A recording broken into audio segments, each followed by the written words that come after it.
Hello and welcome to the library's quick videos on database searching. My name is Jason Ertz and I'm one of the librarians here at the College of DuPage Library. I will be your guide today. Today we're going to be discussing one database in particular, Academic Search Premier. The reason I've chosen this database is because it is a good example of how scholarly article databases look in general. So if we looked at another database from a different company or different vendor, they would tend to look and function much like the one we see here. Though not all the time, this is generally the case. One thing we should remember about databases is that we will see them throughout our professional lives. Not only do we see them here at the College of DuPage Library, you'll see them at bank libraries, hospital libraries, and the like, out in the working world. Auto mechanics have their own databases as well. And we will also see them, of course, at four-year colleges and universities. You'll see them a lot there as well.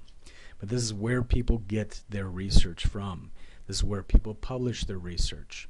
This is where we will find the popular magazines, the trade publications, and the academic journals at the article level. So these are very powerful tools that you need to use to become successful at college and in general in your professional lives. So let's go ahead and look at this database real quick so we can get a sense of how it is we're going to search it effectively. So go ahead and click here on Databases. And here at this page you notice that this is in fact a good list of databases by subject matter. So we can click on a particular subject if we know where we're searching, and it will give us a list of databases for that subject. We click on the Database by Title tab. This will give us an alphabetical listing of the databases that this college holds, and the Newspaper tab also shows us a list of the newspapers that we hold as well in database form. So let's go to the Database by Title again, and we will see that Academic Search here is right here at the top. And this is the one we'll be looking at today. The one above it, Academic OneFile, would also be of use and is a general database for most people. But today we're just going to look at Academic Search Premier. So, how to get into this? If you are a remote user, like many of you probably are, meaning you're not on campus, you will need a library card to access all of these databases. These are subscription-based and do cost the library a significant amount of money per year. That being said, you have access as students and community members to these databases using your library card. And what you'll do is happens is you click on the name here, enter in your last name and library card number, and then you will open up into the database page, which we see here. And this is what the Academic Search Premier database page initially looks like.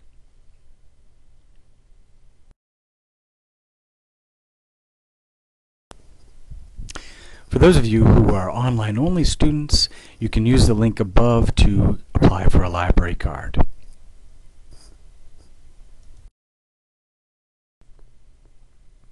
Now, once we are here, I generally recommend you clicking here on Advanced Search. What happens when we click on Advanced Search, it allows us these multiple search boxes, which in turn allows us to think in keywords or search terms when we're searching for information. So if we were interested in, say, the topic of TV is bad for kids, we could type in TV and kids and bad, and see what happens when we get some search results. And here we can notice that we do indeed get 92 search results, and now we can start to look at these different results and think about how we may want to refine our search. Now, assuming that our thesis statement is TV is bad for kids, when we're refining a search, one thing we need to do is kind of brainstorm new terminology. Rarely, if ever, are the first words that we think of the best for any given search that we might be doing. So one thing we would do is just brainstorm terms. So for instance, for television or for TV, one of the words we might be looking for is in fact television. Or any other types of term. Do we mean television programs? Do we mean screen time in general to include computers? And if we look at the other concepts like bad, how is it bad? What do we mean by bad when it comes to television for kids? Do we mean are the kids' physical health, their thinking ability, right? Their academic achievement? Is it mental or a physical issue? Is that what's bad for kids? And of course, the term kids itself. What do we mean by kids? Do we mean children specifically? Do we mean toddlers, teenagers, infants? All these are very important search terms that will help us modify our results and get down to what it is we're exactly looking for. Perhaps we could refine our thesis statement to be television is bad for children's academic achievement. Maybe that's something we want to look at. And instead of using TV, bad, and kids as our search terms, we would instead use television, academic achievement, and children as them. So let's go ahead and try this search again. But before we do that, I want to make sure that we all realize one thing. That as you start searching for information in the databases, you should always be looking for new search terms and phrases in your results. It is very important and quite useful to use the vocabulary that the different authors that you will encounter in the databases use. Because a lot of times they're using the vocabulary of their peers, which are other experts in that field. And once you start learning that vocabulary, your results will change. Usually for the better. So let's go ahead and refine our search. Looking at our results here, we can see that they're not terribly relevant to what it is that we're looking for. We can see mostly little articles from USA Today and other types of newspapers talking about new television shows and other types of things that are coming out. So what we're going to do now is kind of put in our new search terms that we had brainstormed, right? Television, children, and academic achievement. And let's see what happens here. We go ahead and hit search and see what our results look like. Okay, great. Now we notice that we do have less results, but if we look through some of the ones that we have now, we can see that it is in fact useful to what it is we're looking for. If we see this one here, you know, is the idiot's box raising idiocy? This is a good one that can kind of help us start to even refine our searches even more by giving us new search terms pertaining to our thesis statement, which is television's effects on children's academic achievement. So then we can look through this one a little bit more closely and see whether or not it is we can access the information in here. And if we cannot, what can we get from this particular record, journal record here, that can help us find other types of information like it? Because this seems to be a good article pertaining to our search needs. Now looking at this particular journal record here, we can see that in fact there is no full text link indicated, just like we can see down below on the other one, the PDF full text link. Here we don't see it on the one that we're looking at, meaning that the article is not available in this database, electronically that is. But we can remedy that situation in a minute. Right now we can use this record to help us find new terminology, though, that will help us find other articles like it. So if we click on the title, which is always a good idea to do, we can see what a full record of this particular journal article.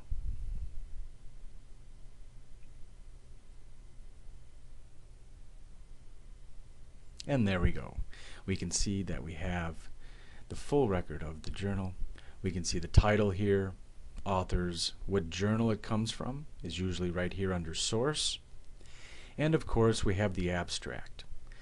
The abstract here is your best friend in terms of saving yourself some time. If you read an abstract in between 2 and 5 minutes, it can usually save you a lot of time in determining whether or not this particular article is going to be helpful to your research needs. So definitely read these abstracts. Next, within the abstract, as well as the subject term section, we can see new ways, new terms and phrases that we can use in our search. For instance, television viewing, cognitive development, child development, test scoring, and television and children all would be very good phrases to try in various combinations to find more information on the subject that we're looking for. So what we can do now is take some of those and look at what our results might turn into. So we could say take television and children,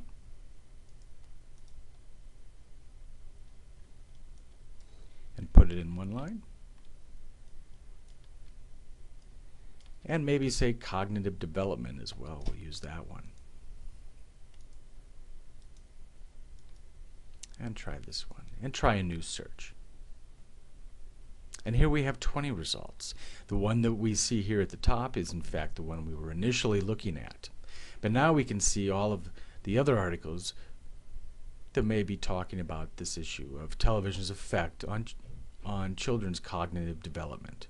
And we can look through some of them, and we see these other ones are in fact quite useful to maybe what we're looking for. They seem to be talking a lot about infants and toddlers, I'm seeing, preschoolers. So a lot of these might be useful to us as well. Now, one thing we should pay attention to, and this is an issue of whether or not we can get the article in full text. And basically, full text means electronic access now. That's what full text means.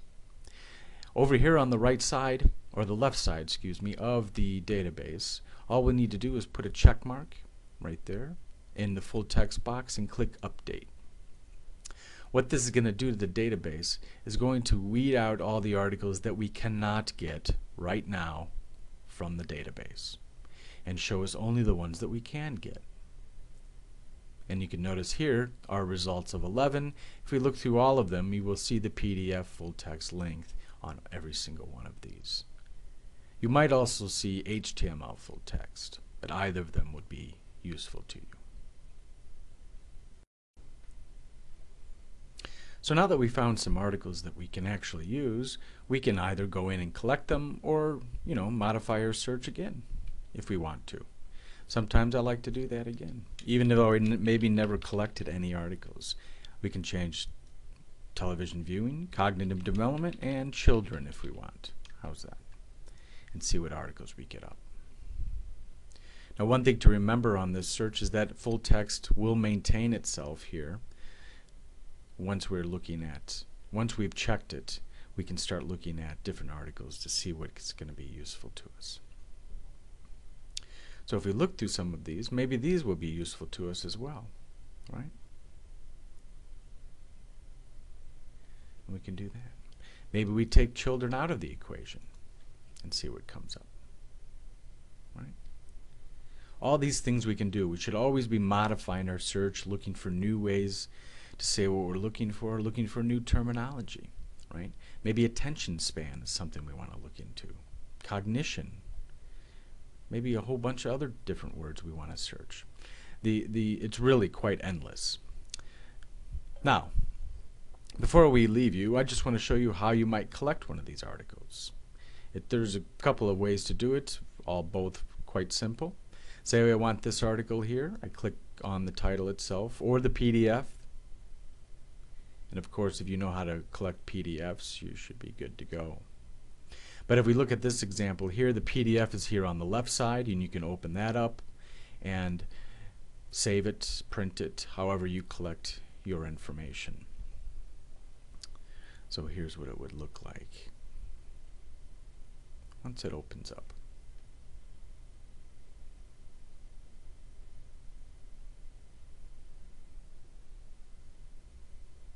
And here's the article in the PDF form. Utilize the PDF tools for printing and saving, and you'll have your PDF on your way. Okay? And then you can go back here to the detailed record when you're done. Now, the other way to collect an article and My personal favorite is email over here on the right side. If I click on email, the email system opens up for us. You'll notice that the PDF is in fact an attachment to the email. You'll just type your email address in here, this box here, and give it a subject if you wish, and send it off, and off it will go. And that's all you really need to do to collect an article from the database.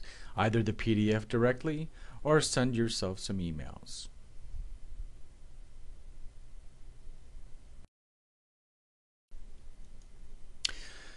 So to recap on a couple of things that we need to remember when searching article databases, the first thing to remember is to search with keywords and phrases, not full sentences. Full sentences will just confuse the machine. Pick out the main ideas and search for those. The next thing to remember is always to brainstorm and seek out in your results new search words and phrases that may appear as you gain results in different searches. Very important thing to do. Second is refine and modify searches. Rarely is it the first search you do is the best. Sometimes it is, but not all the time. Also remember that full text equals electronic access now. So whenever you're in a database, look for a full text limiting option if one exists, and make sure that you limit to that full text so that you can get access to the articles you're looking for right now. And lastly, you should always try to read the abstracts. Abstracts will always save you time by allowing you to know a little bit about an article before you dig deep and read it in its entirety. An abstract can help you determine whether you should read it all or not.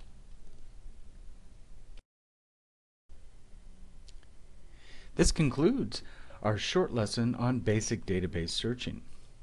Remember to apply the different methods that we've talked about to all the different kinds of databases that you encounter.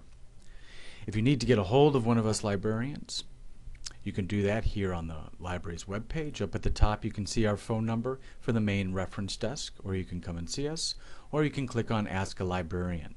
Clicking on Ask a Librarian gives you other options of contacting the library and the librarians by phone, email, and you can see over here on the right side we have a chat box of where you can also chat with us. So remember, there's other ways to contact the library. If you'd like to get a hold of me, my contact information is right here on the left side, as you can see. Please contact me with any questions that you might have, regardless if it's about research or not. Though research is kind of my expertise, I can help you with any and all questions you might have about the college. And if I don't know, I could probably find somebody who does. And of course, you can see what I look like here. So if you're in the library and you see me, you can stop me and say hi, or stop me and ask me a question. I'll be more than happy to help you with your questions. So that concludes our lesson. Again, thank you for your attention, and I hope that this helps you with your research needs.